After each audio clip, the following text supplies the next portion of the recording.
You know.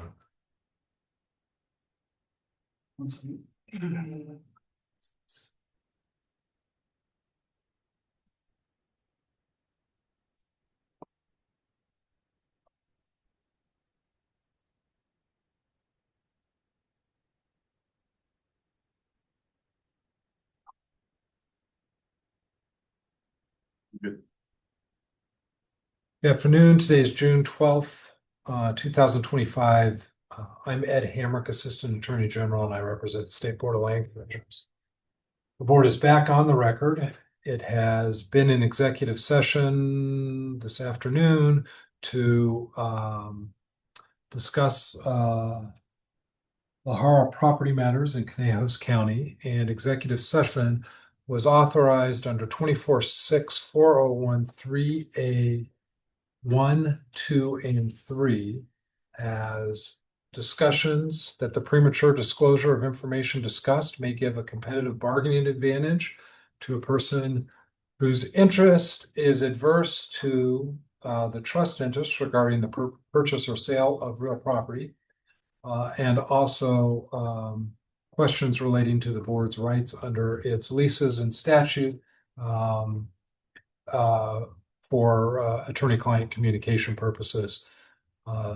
No decisions were reached in executive session, and the board is ready to proceed with the remainder of its agenda, although I have asked the chair to indulge me for just a few minutes before you get back on your record.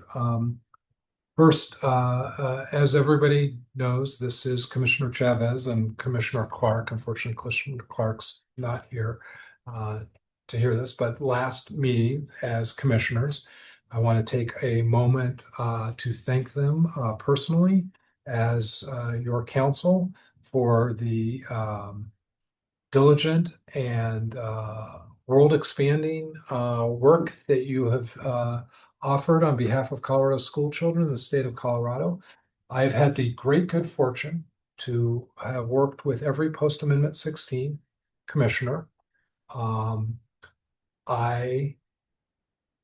think they are all remarkable. They are like children to me. I cannot tell you my favorite, but that's how you're like children to me. But it is always such an honor to work with people who dedicate themselves, their time. I think this board demands more of volunteer citizens, of its board members than most boards. You've given of that freely and generously. Obviously, I handle these things really well. And as somebody who works with the land board and who it means a lot to, your service means a lot to me. On behalf of Attorney General Phil Weiser, who I know from many conversations, knows the importance of the work that commissioners do, and how grateful he is for your service to Colorado, and that he expresses his gratitude and best wishes. This is all true for Commissioner Clark as well. I'll find a way to convey that to her as well. One more moment of indulgence.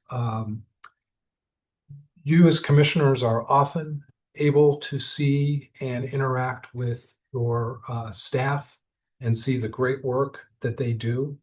And they really do a phenomenal job.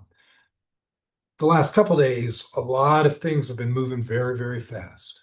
And my colleagues, Chris Aguilar and Aaron O'Connell, have done exemplary work in working with staff to prepare things very quickly. It's behind the scenes. I'm honored to work with them. And there's no reason for me to be this way. But Oh, I'm like that all the time, all the time. and also help. It's because it's almost Father's Day and we're the children. They've done the work that I think is the highest form of legal counsel, which is work closely with your staff to provide avenues for you to do the things that you need to do. So many times people think what lawyers do is stand up and talk to judges and juries and fight and argue. And the best things that we do, that our office does for agencies across the state, is the work that Chris and Aaron did quickly, efficiently, and wisely in cooperation with your staff to help this meeting and other meetings go the way it does. And they're here. I want them to have an opportunity to know that I recognize their work, and for you to have an opportunity to know just how fortunate you are to have such great counsel working on your behalf. And again, none of that needed. It's just been a pleasure driving. At least with your video all of wasn't you, on or, the- you know, Yeah, at least my you know, video. spending time in the cars with all of you. It's Aaron, Chris, you. It's been a highlight really to learn and share ideas, talk about different things. It's been my honor to. I've learned so much. But thank you. You.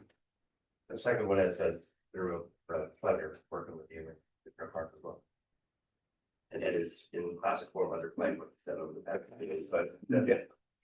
Well, on tour yesterday, he was on the phone half the time. Yeah, Yeah. exactly. More than half, I think.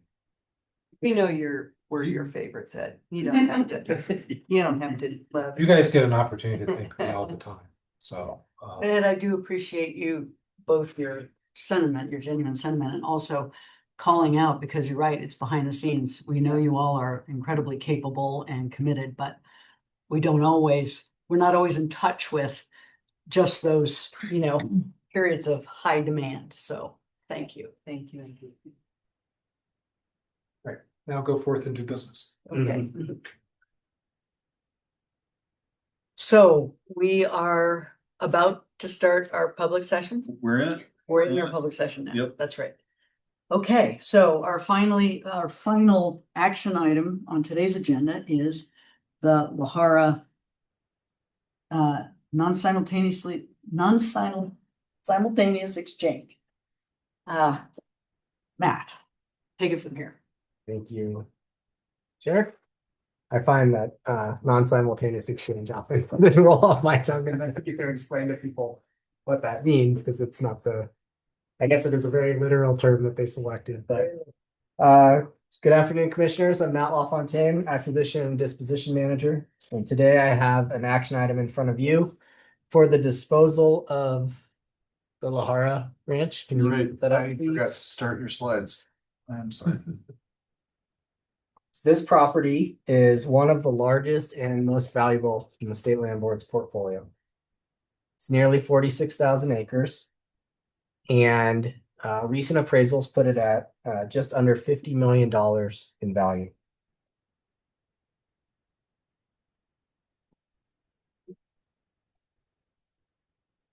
Unlike the majority of our large ranches, which are operated under a single agriculture lease, and have certain kind of efficiencies that arise from that operating model, leasing model.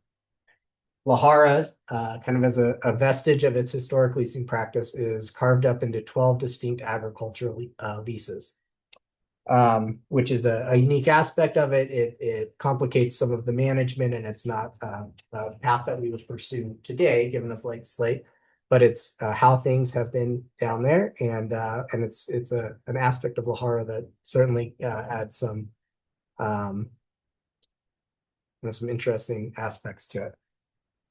Also with me today is Alan Law up here in the first row. He's with Western Rivers Conservancy, and they are our kind of our project management consultant on positioning this property for disposal.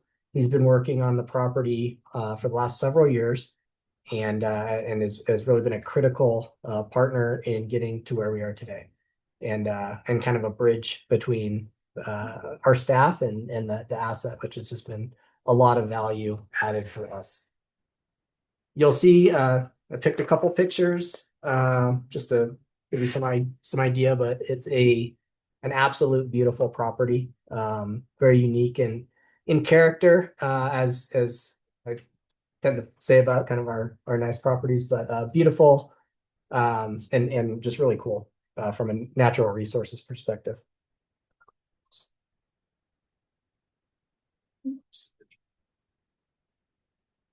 Okay, so we talk a lot about the board's dual mission of generating reasonable and consistent income and stewarding trust assets.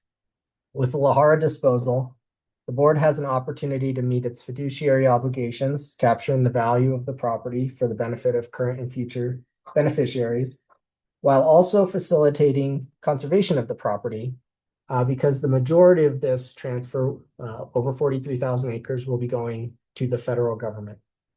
And they will be ultimately rolled up into both the Forest Service management and the BLM management that already exists and neighbors this property.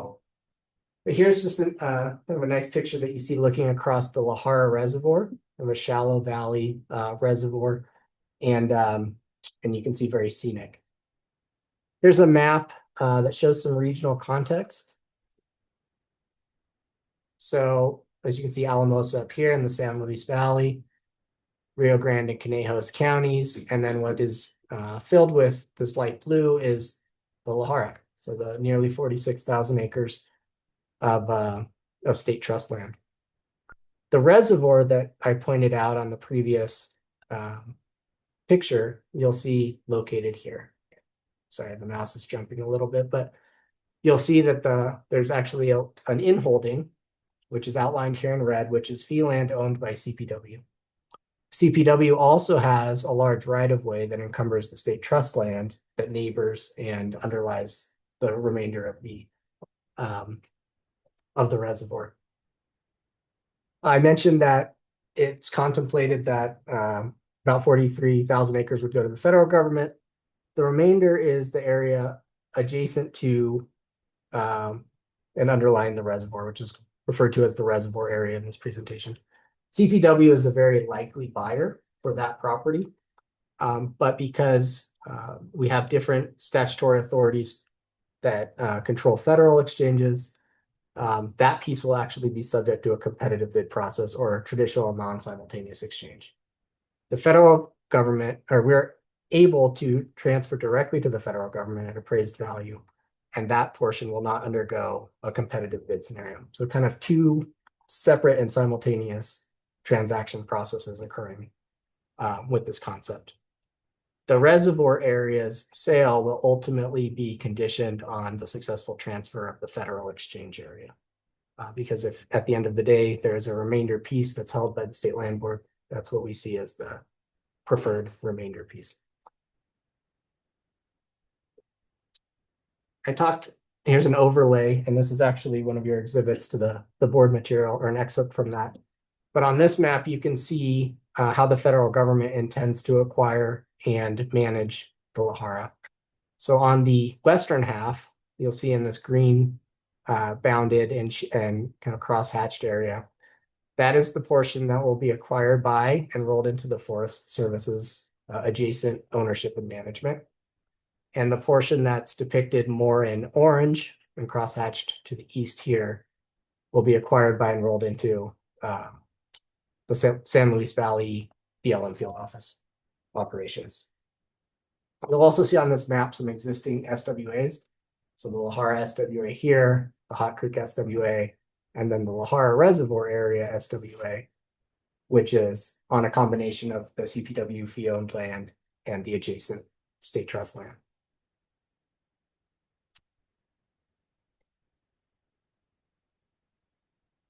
So I mentioned that the Lahara is truly a special property, and it's one that the board should recognize it is unique, it's large, it's beautiful, it's valuable, and it's unlikely that we'd be in a position to reacquire this or possibly a very similar property in the future. So as a consideration in today's disposal, request that be reflected on to some extent. In addition to the SWA operations that are on the land, there's also agriculture. There's recreation opportunities, both hunting and fishing. The hunting is managed under a small private rec lease, but largely under the Hunting and Fishing Access Program. So the property has enjoyed broad pseudo-public access via that lease for a long time. And it's had a lot of historic community use and involvement, and is certainly an important area for, for the region and recreation in the region. The property has a long history of multicultural use, including by Native Americans. Since statehood, it's been part of the schools trust. Like some of our other large blocks of land, it came to us as a indemnity grant. So where sections 36 and 16 were already spoken for in certain areas, larger aggregations of land were deeded to the state. And it's derived income from three main sources historically, as you can imagine: grazing, and then recreation, as I mentioned, but also timber sales, which through until kind of the early 2000s were still producing in values that were marketable. There's no longer timber production on the property, but we do have our large timber management lease as a portion of it. The current revenue on the property is a little over $250,000. About half of that is from agriculture and half from the hunting and fishing access program. Talking through a timeline of kind of the board's ownership and why and how we are where we are with this disposal.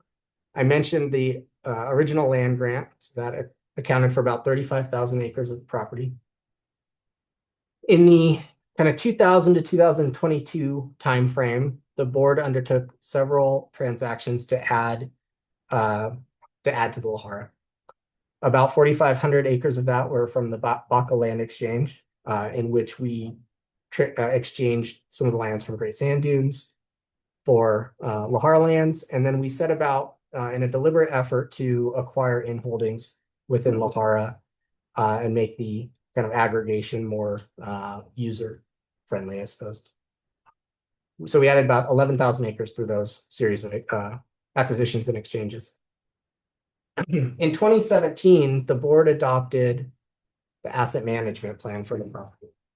And asset management plans are produced by staff for many of our large ranches and set forth a strategic kind of plan for what we should do in terms of operating the ranch and what we want to do in terms of long-term ownership. And given some of the complexities around the Lahara, the community interest in the property, its fairly remote location and lack of foreseeable development opportunities, and a host of other considerations, the asset management plan put forth this goal 3, which is to dispose of the property in a manner that maximizes the financial benefit to the trust and allows for the effective redeployment of proceeds.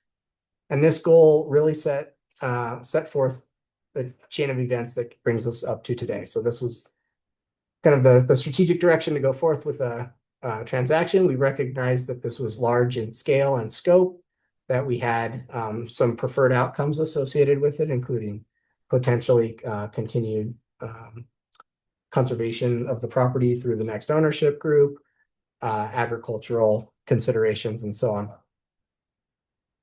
In 2021, the board contracted with Western Rivers Conservancy, our project consultant. And they, under that contract, they started taking a series of actions that helped position the ranch for disposal, including range management studies and, very importantly, lobbying and arranging support for federal funding of the acquisition. And so here we are today, 2025, and as you can see, funding has been secured for both the Forest Service portion of the acquisition and the BLM portion of the acquisition. I mentioned CPW as a likely interested bidder on the reservoir area.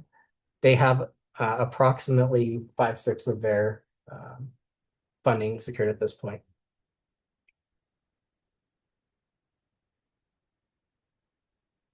In preparation for this agenda item, in addition to obviously putting forth our public materials here, staff commenced a tribal outreach and notification effort, which you'll see as an exhibit to your board materials, those letters that were sent out, recognizing the importance of this transaction and this property to those stakeholders. Earlier, I mentioned kind of a two-part board process. What we're doing with this is going to kind of mimic our direct exchanges that we do with local governments, which is a different statute than what allows us to do the federal transfers, but the model I think is most appropriate in this case. And so today I'm going to be asking the board to initialize the disposal of the Lahara, and that will allow staff to commence the public notice process, to start formally soliciting comments that will be brought back to the board for consideration, and a final determination or a final decision to dispose of the property, which will be which is estimated to be in September. So at least 60 days of public comment will be gathered and brought back to the board at a future time. That we expect will all produce or set the conditions for closing this disposal in 2026, just in terms of timeline. Talking through some of the benefits and opportunities that staff sees with proceeding with this disposal, there are quite a few. One, I mentioned that the property generates about $250,000 of net revenues. Part of our asset management plan in 2017 was figuring out how to optimize those revenues, and we have actually seen a pretty significant increase over the last about 7 years in terms of staff's effort to generate additional revenues. Nonetheless, that only equates to about a 0.5 percentage point annual income yield on the property. So even among the state land board's larger ranches, that is a low yielding asset, and should be it should be recognized that the potential sale may generate opportunities to redeploy those proceeds and achieve a higher income thresholds. Going to Chair Frobe's comment on the or just statement of non-simultaneous exchanges, that would be the situation here. Where these proceeds, there would be two potential pathways for the board. One would be to take the next up to 2 years to identify appropriate redeployment opportunities in real property. So other ranches, commercial properties, water, or any other real property alternate investment, or to transfer those funds to the permanent fund where they could be invested appropriately. If the board did not identify in that 2-year period desired replacement properties, those funds would automatically transfer to the permanent fund. Next significant benefit that staff recognizes is that a disposal to the federal government predominantly would facilitate conservation and public access.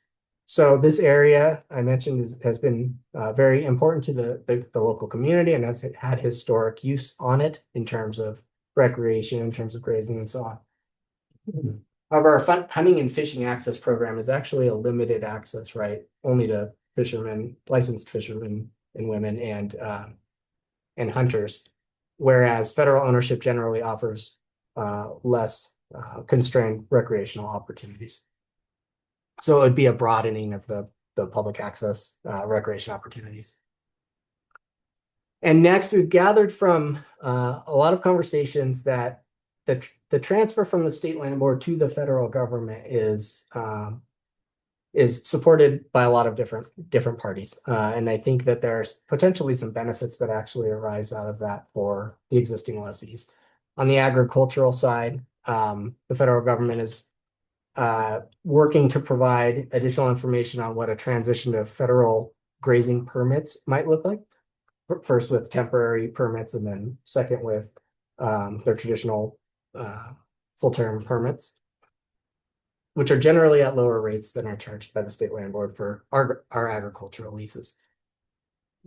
Excuse me. Provided that the board approves the initialization of this disposal today, part of our public notice process will be that broad public comment solicitation. So by the time we got to September and the board's final determination to proceed with a disposal, you'd have a solid sight picture of all public sentiment on this item. We also recognize there are some potential costs and risks associated with a sale. Well, I'll talk through these.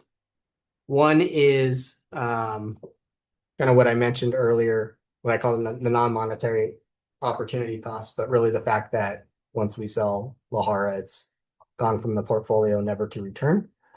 But we certainly would have the opportunity to seek out other higher income producing and maybe that more strategically suited assets.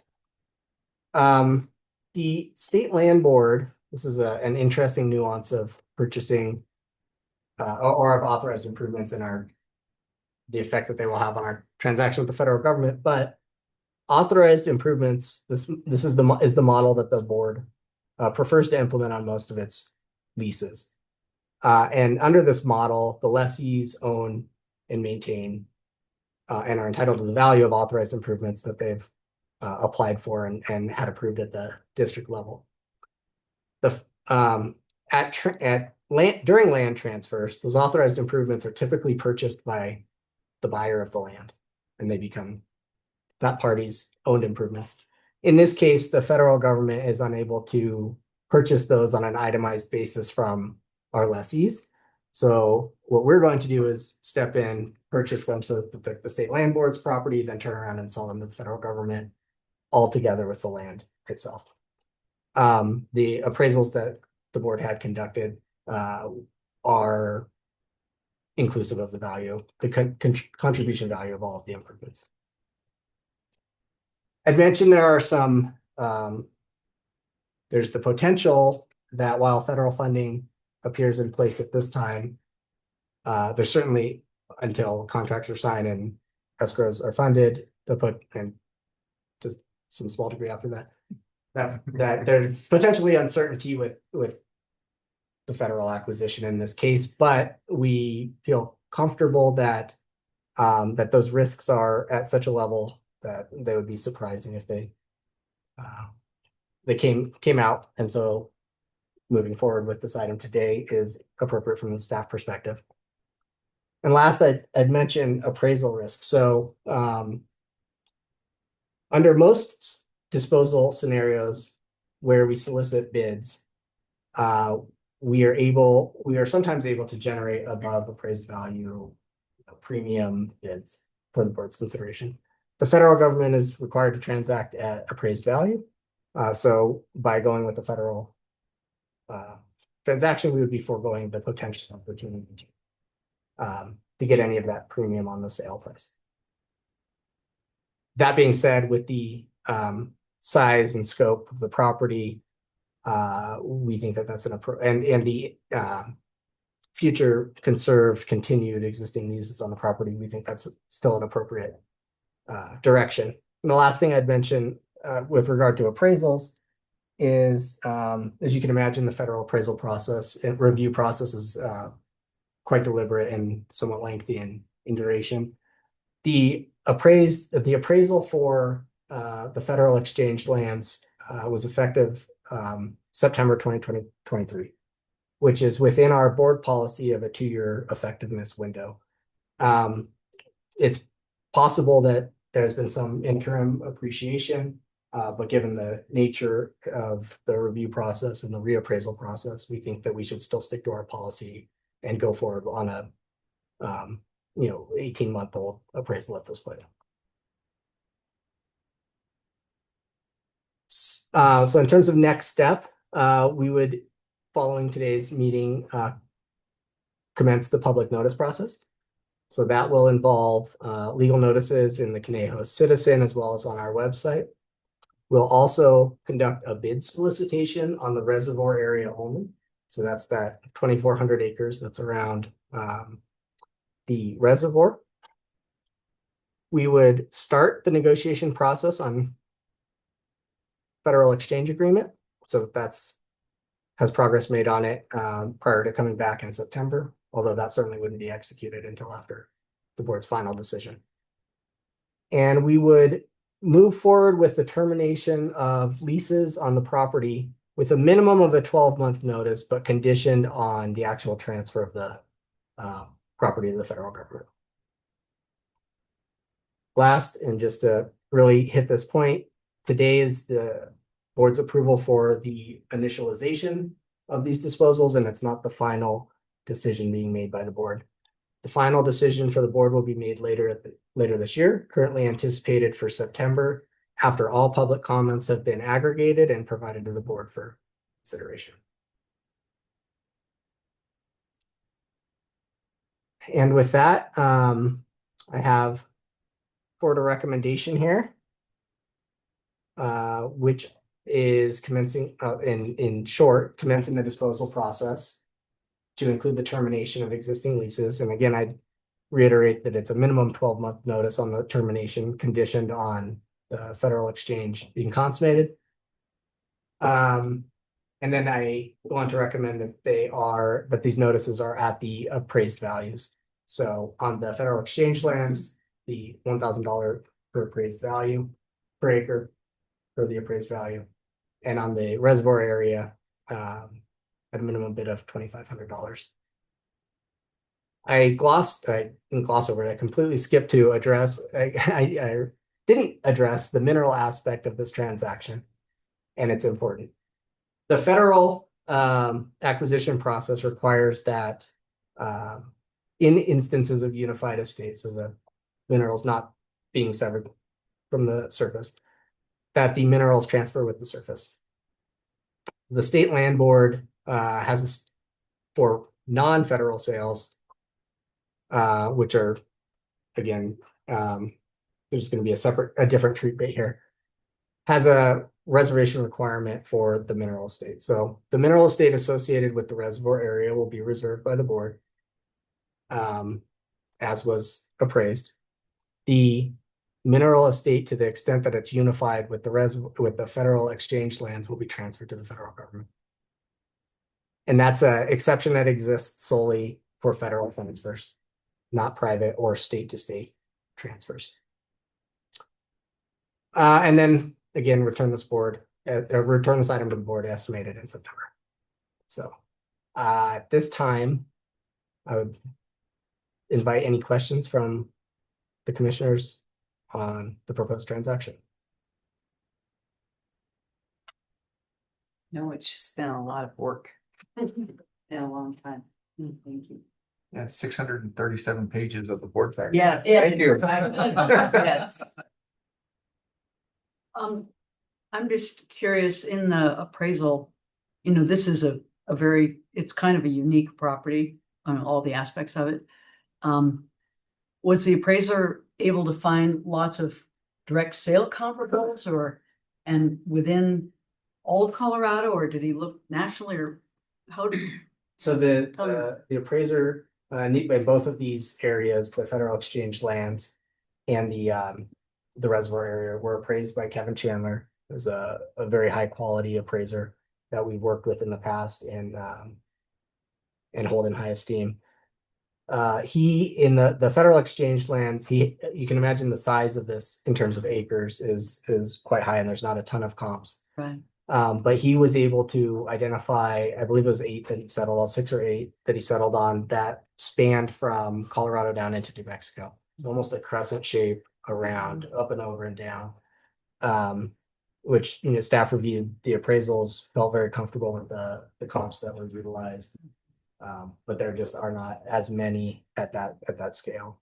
I'm amazed there were that many actually. Yeah, and the lower end was maybe in the 10 to 20,000 acre range, and then up to Cielo Vista's 2017 sale. Maybe Yes, you had to 67. look for some older Mhm. sales as well, right? Which is appropriate for this type. Yeah. Right, I was just curious. Now, fulsome package and a lot of analysis had to have taken place. Mhm. Thank you. Commissioners? Any thoughts today on the redeployment of those proceeds? I do. I have a couple thoughts. We have historically, with these particularly large disposals, recently pushed them directly to the permanent fund. So if you recall, our Erie transaction, which closed in 2023 for a little over $40 million, was directed immediately to the permanent fund and was not called in the NSE account for those 2 years in advance. I think that that's a good option that should be considered. But I also think that the opportunity to conduct on our next strategic plan review, we'll have the opportunity to really look hard at kind of a target asset allocation at the strategic level that will help us to say specifically what we think we should do with those funds in the case of large. And that decision doesn't have to be made for another year. Correct. Up to 2 years. I mean, well, enough time obviously. Before for it sells, transaction to right? occur. And thereafter, so, you know, it would expire presumably in roughly 3 years and be transferred to a permanent fund. But yeah, I would look at that independent from this decision at this time, but to plant the seed, I think there's certainly an opportunity to be very deliberate with kind of investment objectives once we have opportunities like this. Just to clarify, if we hold the money, it can't be swept by the legislature for other things. Is my understanding. Yes. Okay. Goes into the treasurer's office. Who knows what? And I was a little hasty in an earlier response. It does earn a little interest as it waits for us to decide what to do with it. And it almost certainly is a little bit more than we're seeing on rent income right now. I'd But like to clarify that again. My understanding was that the legislature they can sweep interest and dividends. I didn't think they could sweep principal. well, so Once it's been transferred. to the principal. non-simultaneous exchange of funds in the account that those are held in are distinct from the permanent fund. It's there in the background, the accounting has things sitting in different funds. Yeah. The statutory language says that the board is the sole decider of those Okay. funds for 2 years, and then they're sent to the permanent fund. Where they become part of the corpus immediately. It's not considered income. Right, so I guess what I'm just trying to clarify is moving it immediately to the permanent fund, it becomes corpus and therefore it can't be appropriated. Correct. Correct. Or redeployed. But the distinction you started with was interest and income. That is subject to legislative Yes, action. yes, unless it's in the Yeah. for those 2 years. Yep. Right. Okay. So there's a little bit of shelter there. In the legislature swept wherever money they can Indeed, out of the permanent fund at large. yeah, creatively. Yeah, no, and it would be a big addition, a big transfer. In looking at on the recommendation and then the board order, it seems the timing on the termination seems a little rigid. Would it be better to make it a little more based on when things are sold and Yes, I agree with that. I think there's right now it's going to be a moving target when the closing actually occurs. And frankly, while we're anticipating it, if the closing actually occurs. And it would be ideal to condition any of these terminations on the transfer. we could just make it's minor? Any other questions? Statement. I'll be, yeah. Okay. Okay. Would you please check, Nick, for public comment on You this? bet. And commissioners, I want to point out as part of the materials we shared as public comment, we received a letter of support for the transaction from the Colorado Wildlife Conservation Project, which is a representative entity that further represents a wide variety of Colorado wildlife conservation efforts, different organizations. That was part of the comments that we shipped out. Thank you for reminding me. But looking to, I'm gonna mess with the slides a little bit so we can see folks again. Members of the public, if you're looking to make a comment on this item, please use the raise hand feature on your Zoom viewer and we'll bring you to the fore so that you can speak to the board directly. We do have a hand raised from Mr. Doug Vilsack. So Doug, promoting you to panelist, you'll be in charge of your mic and camera momentarily.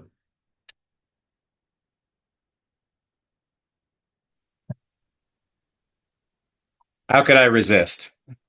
Here he is, loud and clear. Go ahead, Doug. Great. Thanks for having me, everybody, today. Doug Vilsack, the state director for the Bureau of Land Management here in Colorado. How could I resist coming in front of my friends at the State Land Board this morning to talk about this project? Really, I know we've done a lot of work already. We still have a little way to go here, but really this morning I just wanted to get on and express gratitude for all the work that's been done. Of course, all the staff that have worked on this at the BLM, but also with CPW, Western Rivers Conservancy, Forest Service, and of course, the staff of the State Land Board. This has been a huge lift, and I'm sure at least some of the staff read all the pages in the board packet, quite a lot of pages. But also to the supporters of this project down in Kanace County. I was actually just driving by La Jara last night around sunset, watching a big storm crash over La Jara, hopefully growing a little bit more grass out there. It is just a tremendous asset to the San Luis Valley that has been used for many, many years. And I know we have a lot of support for this effort from the people down there in the valley, including, of course, our agricultural partners. As was mentioned before, we're working very hard to make sure we're maintaining that agricultural presence on the landscape and grazing on the landscape that's been there for generations. Tribal partners as well. I've spoken to particularly the Ute tribes about this transaction and about the La Jara property for a number of years. And it just has some extremely unique characteristics that make it very, very important for the tribes. And then, of course, the hunters and anglers, outdoor recreationists that utilize this property. It is well loved in the San Luis Valley and still very remote and kind of maintains just kind of a very special feel down there in the valley. So happy to answer any questions folks have about BLM's process and the federal process here, but really great to see us turning a corner and starting to move forward with the final pieces of this puzzle and to have a lot of the Land and Water Conservation Fund squirreled away both on the BLM side and the Forest Service side to complete the transaction. So thank you all for your work. And that's all I have unless anybody has questions. No, it's nice to see you. Since you became so important, we never get to see you in. It does take it takes about the time for a state land board meeting to go on to get from the valley here because for a while there, I was going to hop on the road and I actually made it home before this came up. So good to see y'all. If I knew I would have made it home, I just would have driven straight down there and seen you all in person. But maybe next time. Good seeing you. Thank you very much for your support and work on it. Thanks all. Anyone else in the public wishes to make a comment? Raise that hand. Commissioner, no hands at this time. Well, commissioners, may I have a motion for this action? This is Commissioner Chavez. I move we approve the La Jara non-simultaneous exchange. The rest of everything, with one change on the draft, like we had just talked about the timing and to change the second to the last paragraph. To the board further authorizes staff to initiate the lease termination process. And that's it. Is there a second? A second from Commissioner Scanlon and Commissioner Chavez? Yes. Commissioner Heath? No. Commissioner Scanlon? Yes. And the chair votes yes. So. Josie, Commissioner Heath, would you like to articulate your? I don't think so. Not right now. Okay. Just want to make sure you had the opportunity. So we have a motion that passed 4-1. 3-1, sorry, right, my math. And with that, we've concluded our agenda for the day. If you'll allow me a brief word, in July, we do have a plan to travel again for the board meeting. Yeah, maybe I'll throw to Elliot for a few words about what we have lined up. Sure. Elliot Hoyt, Assistant Director, Sustainability Working Lands. I just realized I haven't spoken yet today, so it's nice to say that. So July, we're going north. We're going to see some more water. We saw a little bit of water yesterday, but we'll see much larger reservoir construction. So Northern Water, we're going to go see their existing facilities. It's Chimney Rock Chimney Hollow, Chimney Hollow. Chimney Hollow, sorry, I always get that wrong. Chimney Hollow, which is under construction, but then we'll go up to Glade Reservoir, which is near Fort Collins, and involves some of our land. So we'll see sort of some of what may come to be up there. So we'll go look at that, and we have a number of other properties that we'll look at, and we'll spend the night up in Fort Collins, and then have county commissioner roundtable and meeting up there, just to celebrate that part of the area. And we'll have we're planning a lovely picnic at it's actually a city park that's up right at a turn of the St. Vrain that we checked out when we were going up to the yurt trip to make sure that it was a nice spot. But we'll have a chance to be out eating in the mountains, which would be very fun. I think that covers. And I let, unrelated but related, I let Commissioner Probe know in August I won't be joining the tour. I will try and zoom in for the meeting. Sure. We may be en route, we'll be on the East Coast, so Okay. Thank you for that. just the heads up. And one more word from staff. Lots of really lovely things have been said about Commissioner Chavez and Commissioner Clark today, and some last night as well. On behalf of staff, we're forever grateful for the work that you've done with us for 4 years. For some of us, that's been children come into the picture in 4 years, and some of us have turned a little more gray in 4 years. But Ed said some very lovely things and very appropriate, and it's hard to top that, so I won't try, but to echo that your efforts are special. You come here to represent expertise in something that's important to the land board. And in turn, we try to do work that reflects back to you that we've heard you, and we appreciate your guidance. On a personal note, board tours are incredibly fun. Philip, I'll warmly miss all of your great stories that you share, your generosity with to all staff. You're a kind companion and a great road trip partner, and I wish I get to see you in the shotgun seat, but as I did so many times over the years. And Commissioner Clark, tremendous words of thanks as well for her expertise, and always willing to help us craft complicated board orders on the fly, and provide us expertise in something that until a few years ago wasn't really on our radar. Affordable housing has been something that we've ventured into and are really doing some pretty cool things with. So on behalf of the entire state land board staff, thank you for your service. Thank you. It's been a real honor. 4 years, it's really crazy how fast it's gone, and it's just been a thrill. I've learned so much, and I just like it. The staff is unbelievably talented. Just like on these road trips, sitting and being with somebody for hours, and just that's been a highlight too. Or really, it's been great. I appreciate everybody's support, and I'm happy I responded to an email from the governor's office 4.5 years ago, and it's like, oh, volunteering for the government or for the state government. You just don't know. But God, after the first meeting, it was just thrilling, the entrepreneurial spirit of everybody, and it just from that moment, it's like I said, it's been an honor. Thank you. You came in expecting the DMV, and you got something. Yeah.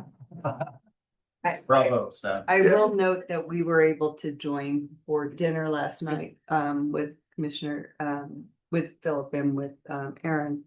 And so we were able to gush over you as well, where I got to, because I cannot help myself. I'm an absolute sentimental person, but just want to share my thanks. Your expertise and Aaron's has been invaluable, and publicly acknowledge that.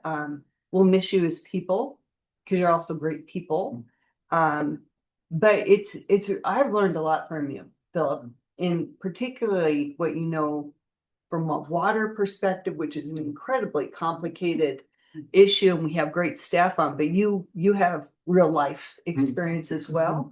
And it's been a gift to be able to serve with you. No, it's So good. thank you. But, speaking of water with Ed and Aaron, Chris, with Emma Schultz, I mean, just, Yeah. she's unbelievable. I mean, her knowledge and she puts it in a way, and Aaron too, I've mentioned that before, I think just putting it in a way that it's easy to understand and because it can get pretty hairy, pretty, but no, amazing people, absolutely amazing.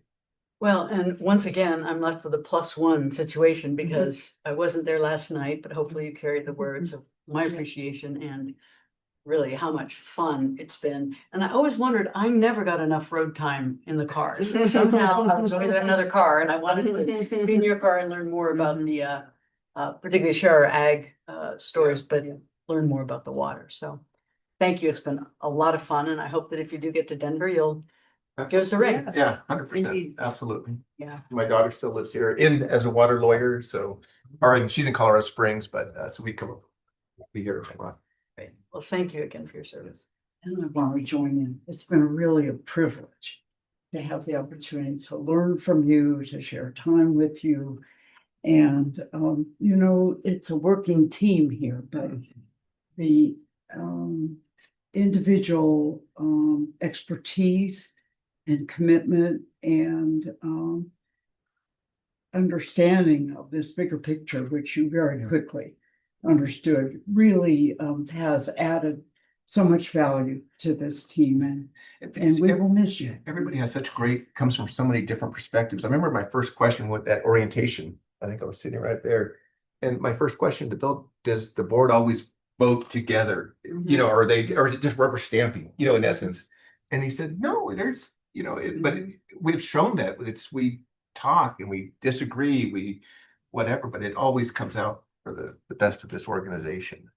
I really respected Josie for, saying no, voting no a minute ago. I mean, I respect you for that. And that's your view and you're entitled to it. So, no, it's been great. I enjoy everything, every minute. I will say, this is some of the best gushing over a commissioner.